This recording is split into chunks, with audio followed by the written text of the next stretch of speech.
यानी और Helen of Troy, वो औरत जिसकी वजह से 2 कौमें 10 साल तक लड़ती रहीं। जी, और जिसकी वजह से हमें शेर साहब ने बहुत ज्यादा शर्मिंदा किया है, ये कहकर कि देख लो औरतें तब भी न सिर्फ लड़ने में बल्कि लड़ाने में भी माहिर थी।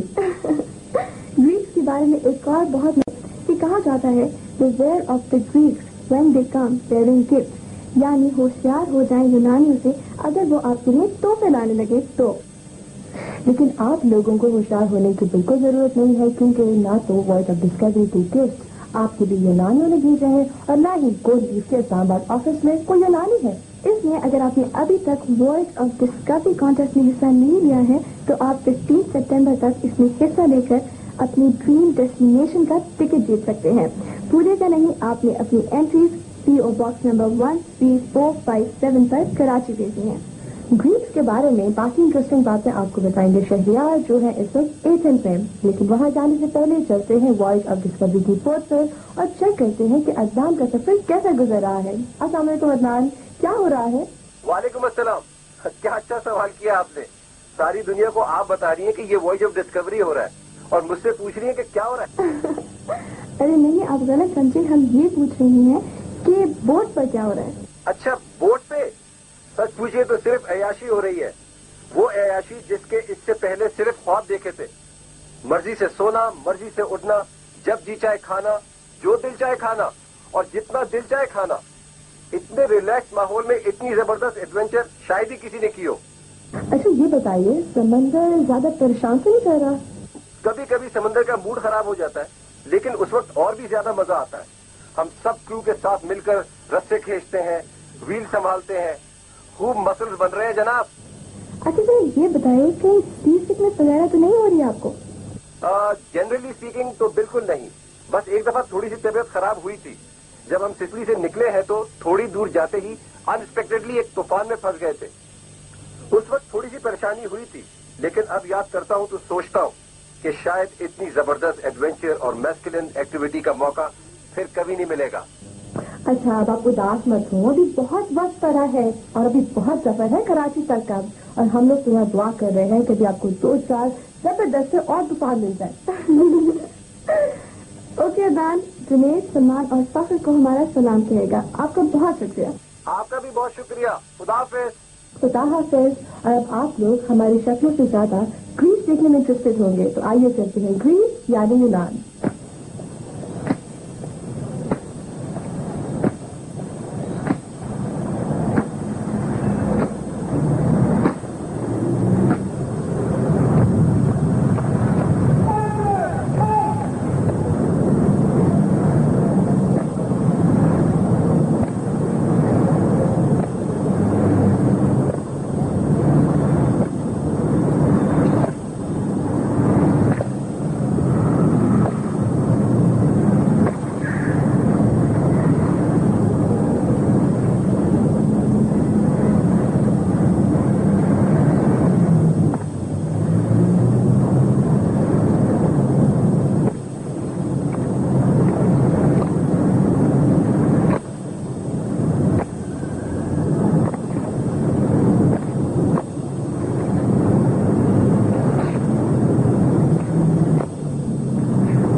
अस्सलाम वालेकुम, मैं हूँ शहरियार जहांगीर। ये मेरा जाने से पहले का नाम है। अब मैं बड़े फख्र के साथ अपना नाम शहरियार जे लिखता हूँ, ताकि कोई गलती से मुझे शहरियार जिनावी कह दे।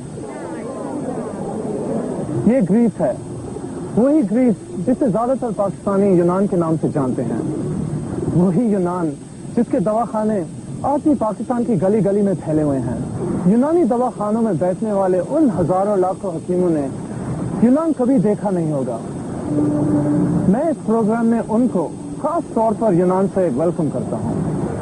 यूनान अरस्तु का, सुकरात का, अफलातून का, सिकंदर आजम का, बहुत से गए गुजरे खुदाओं का, और प्रेसिडेंट केनेडी की बीवी जैकी के खाविन उनासिस का यूनान।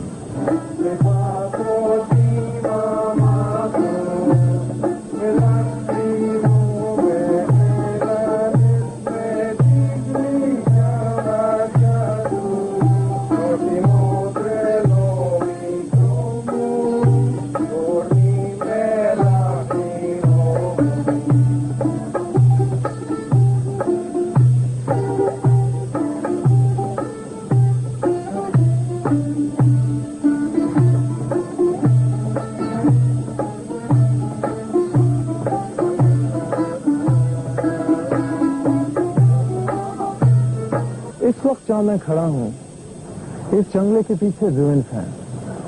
ये ruins एथेंस के हैं, उस एथेंस के जो एक जमाने में दुनिया का मशहूर तरीन शहर था और जो मर चुका है।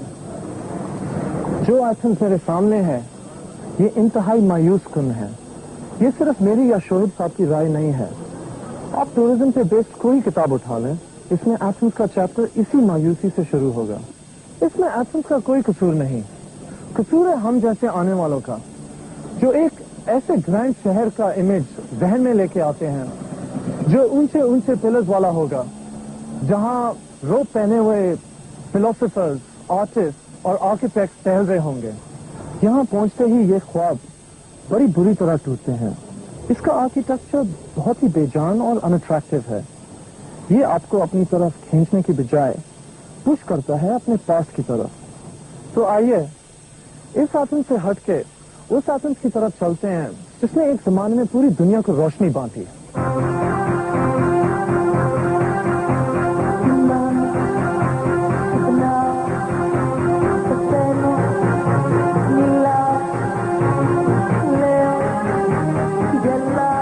ग्रीस की मिसाल उस टीचर की सी है जो बहुत सारे स्टूडेंट्स को नॉलेज देते देते खुद बुरा हो जाता है और उसके स्टूडेंट्स उस नॉलेज के बेसिस पे क्या से क्या बन जाते हैं, लेकिन उसकी कंट्रीब्यूशन को एक्नॉलेज भी नहीं करते।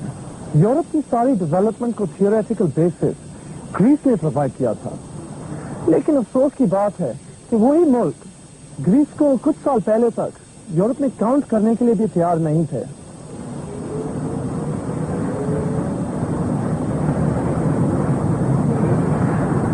ग्रीस में ही वो शख्स पैदा हुआ जो इंसानों में आज तक सबसे ज्यादा अक्लमंद समझा जाता है। मेरे लिए सोक्रेटिस और आपके लिए सुकरात। यूनानी और रोमनों के मजहब अब खत्म हो चुके हैं, इनका मानने वाला अब कोई भी नहीं, क्योंकि ये बहुत पुरानी बातें हैं। इस्लाम, क्रिश्चियनिटी और जूडिज्म के आने से भी पहले थी, लेकिन इनके खुदाओं की कहानियां इतनी इंटरेस्टिंग हैं कि आपको जरूर सुननी चाहिए। हम आपको उन हजारों कहानियों में से सिर्फ एक सुनाते हैं, और वो है कि इंसान बना कैसे।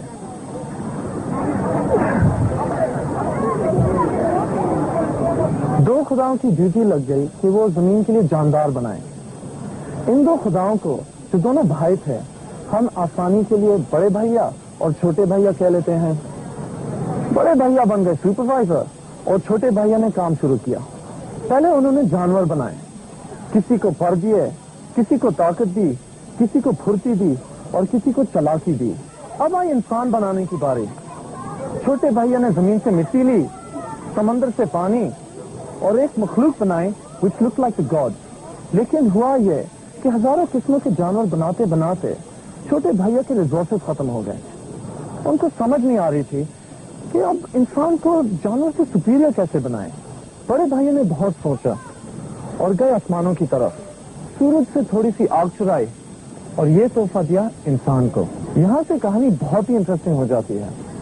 उन बहुत से खुदाओं में एक बड़े खुदा थे, उनका नाम था जुपिटर। हम उन्हें अब्बा मियाँ कह लेते हैं।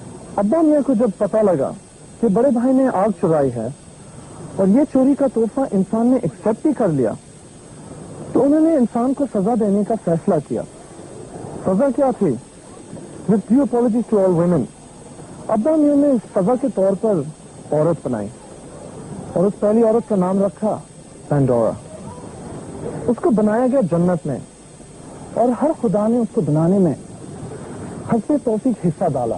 वीनस ने उसे खूबसूरती और निफासत दी, अपोलो ने उसे डांस, आर्ट और म्यूजिक दी, और मर्क्यूरी ने उसे ड्रामा करने और आंसू बहाने का फन सिखाया, और फिर उसे जमीन पर भेज दिया गया। बड़े भैया के कान खड़े हुए। उन्होंने छोटे भैया को इस खतरे से वार्न भी किया, लेकिन छोटे भैया टाल गए। छोटे भैया के घर में एक बड़ा सा बर्तन था जिसमें उन्होंने सारी बीमारियां और बुराइयां बंद करके रखी हुई थी। उसको खोलने की इजाजत किसी को नहीं थी। पैंडोरा ने कुछ दिन तो सब्र किया, लेकिन आखिर आउट ऑफ क्यूरियोसिटी उसने ढकना उठा लिया। बुराइयां और बीमारियां बड़ी तेजी से निकली और दुनिया में फैल गईं। पैंडोरा ने ढकना तो बंद कर दिया, لیکن بہت دیر ہو چکی تھی. اہم شوق کہ یہ کہانی سن کے پاکستان میں بہت سے مردوں کا منہ پہلی بار کھلا ہوگا اور بہت سی عورتوں کا منہ پہلی بار بند ہوا ہوگا.